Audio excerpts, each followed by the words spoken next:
مسئلے طلبہ کو یہ بھی سناتا ہے. تو اب اس کی طرف بھی توجہ دیجیے.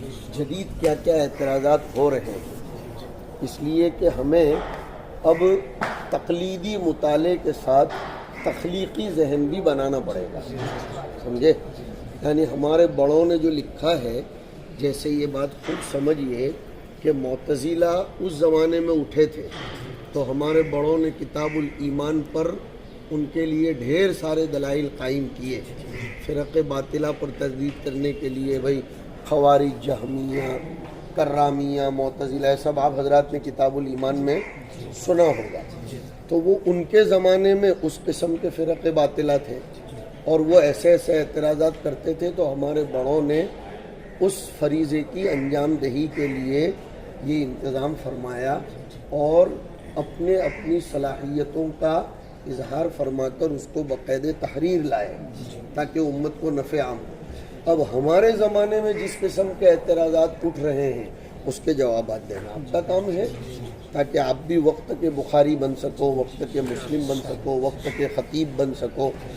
تو اس لیے وہ گھسی پٹی باتیں مطالعے میں رکھنے کے بجائے تحقیقی مطالعے کا ذوق بنائیے، محقق باتیں پڑھنے کی عادت بنائیے، مستند، معتمد، متداول جو باتیں ہیں اس کو پڑھیے.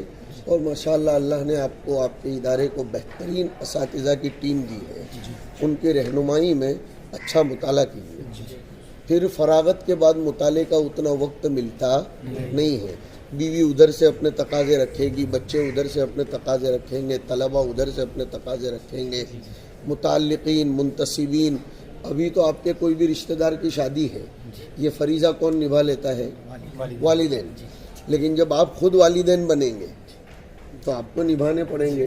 وہ سب جھمیلے میں لگ جاؤ گے، آپ تو کر پاؤ گے لیکن اتنا نہیں.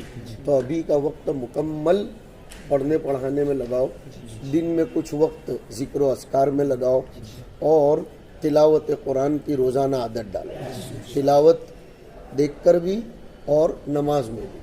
نماز میں ابھی یہ وعدہ کرو کہ روزانہ نماز میں کم از کم پاؤ پارا پڑھیں گے. پاؤ پارا، وہ تبت یدا اور قل هو اللہ احد نہیں، ہاں ترتیب کے ساتھ.